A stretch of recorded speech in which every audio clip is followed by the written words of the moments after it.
নমস্কাৰ মই পাৰ্থ জাষ্ট চেষ্টাহে কৰিছোঁ এটা নতুন ইউটিউব ভিডিঅ' বনাবৰ বাবে চাওক আপোনালোকক আজি দেখাবলৈ চেষ্টা কৰিম বিশ্বনাথ ৰাস মহোৎসৱ ৰীল গীতত যি অনুষ্ঠিত হয় উত্তৰ চাৰিআলি সাৰ্বজনীন ৰাস সমিতিৰ উদ্যোগত আমাৰ ৰাসৰ সকলোবিলাক বস্তু আমি কিমান সুন্দৰকৈ ইয়াতে প্ৰতিষ্ঠিত কৰোঁ আপোনালোকে দেখিব যে বিপণীসমূহ আমি এনেদৰে ইউ আকৃতিত দিয়া হয় বিপণীসমূহ ইয়াত সৰ্বমুঠ ৭৭খন বিপণী উপলব্ধ আছে আৰু লগতে এইপিনে আমাৰ ৰাসৰ মূল মণ্ডপ ইয়াতেই আমাৰ ৰাসৰ যি আমাৰ বৈশিষ্ট্য উত্তৰ অসমত যি বৈশিষ্ট্য আছে মাজত এটি লাই খুঁটাৰ সৈতে ৮টা খুঁটালৈ ৰাসক কেলি কৰে শ্ৰীকৃষ্ণই এখন আলোকিত বৃন্দাবন সজোৱা হয় গাঁৱৰ ডেকা গাভৰুৰ হাতৰ পৰশত কিছুমান ফুল জীৱিত হৈ উঠে তেখেতসকলে নিজেই হাতেৰে বনায় তাৰ সন্মুখতে আমি এনেদৰে দেখিবলৈ পাওঁ এই ভাগ ধৰ্মধ্বজা উত্তোলনৰ স্থান আৰু এয়া প্ৰৱেশদ্বাৰ অকণমান আপোনাক জুম কৰি দেখাইছোঁ এইটো হৈ গ'ল প্ৰৱেশদ্বাৰ ইয়াতে প্ৰৱেশদ্বাৰেদি সোমাই আহিব লাগিব আৰু এইটো হৈছে মঞ্চ ইয়াতেই যোৱা পৰহি 14 নৱেম্বৰ তাৰিখে কংসালয়খন প্ৰথমবাৰৰ বাবে হৈছিলে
তেন্তে বলক আমি এতিয়া আমাৰ ৰাস আৰম্ভ হ'ব হৈছে আমি ভিতৰলৈ সোমাই গৈ আমাৰ সতীৰ্থ সদস্যসকলক লগ পাইছোঁ সুধিছোঁ যে আমি কেনেকৈ আৰম্ভ হ'ব সকলোবিলাক সাজু হৈ পৰিছে যিহেতু আজি জুবিন দা আহিব বহুত মানুহ হ'ব গতিকে সকলো সাজু হৈছে ৰুণদাই হাতত মাইক লৈছে আমি এতিয়া ষ্টেজৰ সন্মুখলৈ আগবাঢ়ি যাম প্ৰাণজিত ক কেনেকুৱা হৈছে প্ৰাণজিতে কৈ আছে যে ভাল হৈছে বুলি আমাৰ চব সাজু হৈ গৈছে বুলদা আছে লগত পুলক আছে যে কৈছে সিহঁতি যে চব সাজু হৈ গৈছে বলক আমি সম্বৰ্ধনা অনুষ্ঠানলৈ যাওঁ অকণমান এয়া আৰম্ভণিতে আমাৰ সম্বৰ্ধনা হয় এটা সৰু অনুষ্ঠান থাকে চিনাকি পৰ্ব সকলোকে স্বীকৃতি সন্মান দিয়া হয়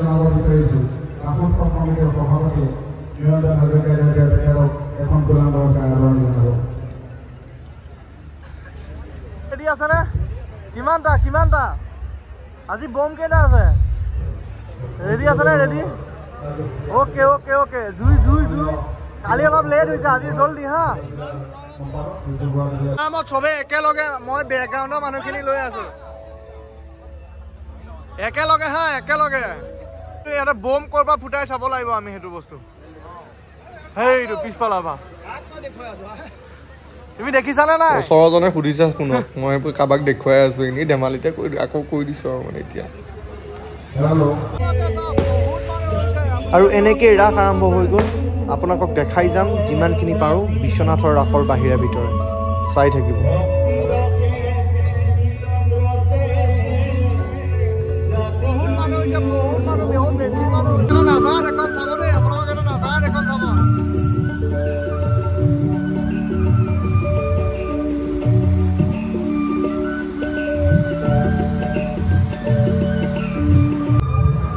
আৰু এনেকৈ ৰাস আৰম্ভ হ'ল আমি এবাৰ বাহিৰৰ নাজাৰা চাই আহোঁ বলক বাহিৰত কিমান মানুহ হৈছে কি নাই মোৰ লগতে আপোনালোককো দেখাম। মানুহ কিমান হৈছে বুলি ভাবিছে? মানুহ মানে আজি 15-20,000 ওপৰত। ইয়াত মই আচৰিত হৈছে মই দেখুৱাই দিছো। দেখিছানে মানুহখিনি? দেখিছো। আমি এতিয়া মানে কমাই ধৰি পেলাইহে দুইটা আহিছিলো। বহুত মানুহ আছে ন?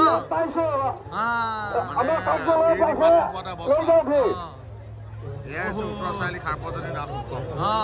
বিশ্বনাথ ৰাস জাতি ধৰ্ম বৰ্ণ সকলো মানুহৰ সমাগম।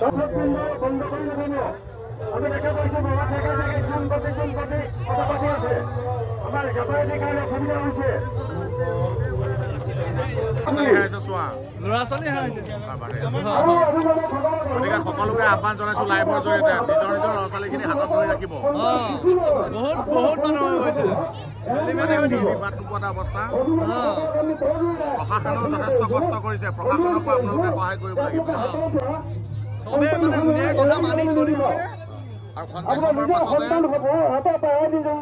শ্ৰদ্ধাৰ মানে জুবিন গাৰ্গ ডাঙৰীয়া আহি উপস্থিত হ'বহি। গতিকে আপোনালোকে সকলো নিজৰ নিজৰ ক্ষেত্ৰত সাৱধান হৈ থাকিব। আৰু এনেকেই হৈ গ'ল। এতিয়া আমি আকৌ ভৱেন দা আছিলে মোৰ লগত, আমি দুইজন ভিতৰলৈ যাম। বাহিৰত আপোনালোকক দেখালোঁ আৰু গৈ দেখিলোঁ যে আমাৰ নন্দ উৎসৱ আৰম্ভ হৈ গৈছে। সেয়া বামুণী প্ৰৱেশ চাওক কেনেকুৱা পায়। আজি বলিষ্ঠ অভিনেতা বলিন আৰু বিদুৰ ভাই খ্যাত উজ্জ্বল দুয়োজনে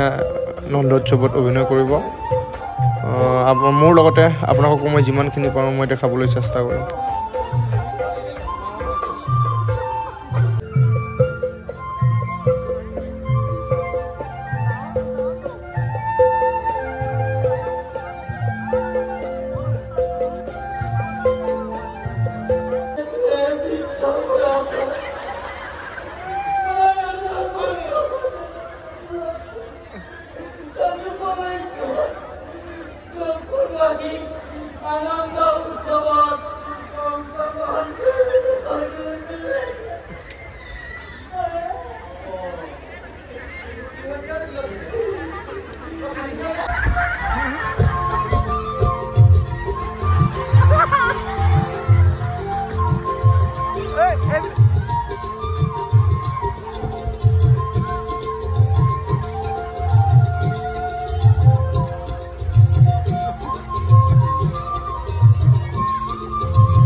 ল'ৰা কেইজনক গুপি ওলোৱা দেখি আমাৰ এজনৰ আকৌ শাৰী বিচাৰিবলৈ সেয়া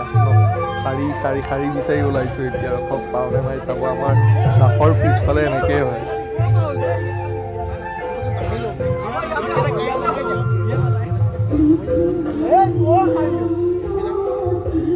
মহাপুৰুষৰ পুৰুষসকল কেনি গ'ল মহাপুৰুষৰ পুৰুষসকল কেনি গ'ল কোন আছে কোনো নাই এনেই মই সুধিছোঁ অ মাইকা তোমাক কোনে মাৰিলে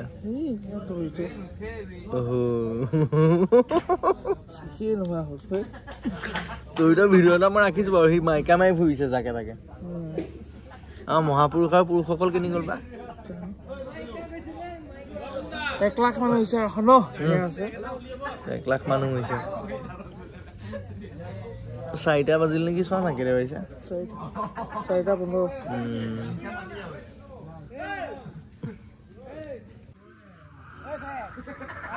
এয়া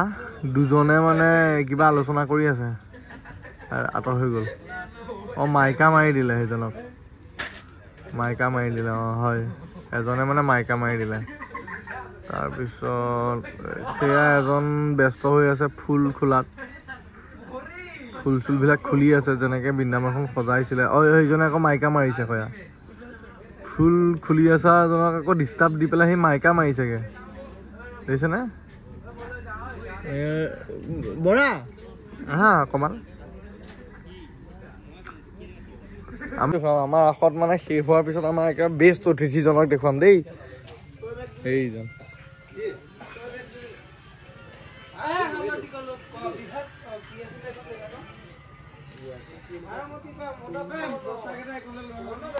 বেয়া নাপাব অকণমান ধেমালিহে কৰা হৈছে আৰু হা ধেমালি অকণমান ধেমালি আৰু শেষত বেষ্ট আমাৰ মানে অডিয়েঞ্চ দিয়া হৈছে তেখেতক এই বোলে ঘৰলৈ যাগে যা ঘৰলৈ যাগে যা ঘৰলৈ যাগে যা যাম ৰ গৈ আছো এফালে যাম থাকি নাযাওঁ ৰাসৰ একেবাৰে সেই সময়া বেয়া লাগিব অহা কালিৰ পৰা আমাৰ ৰাসখন শেষ হৈ গ'ল কিশোদা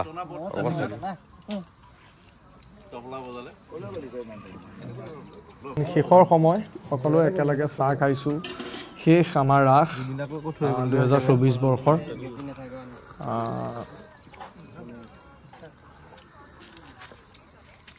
চাহ আৰু অকণ হ'ব নেকি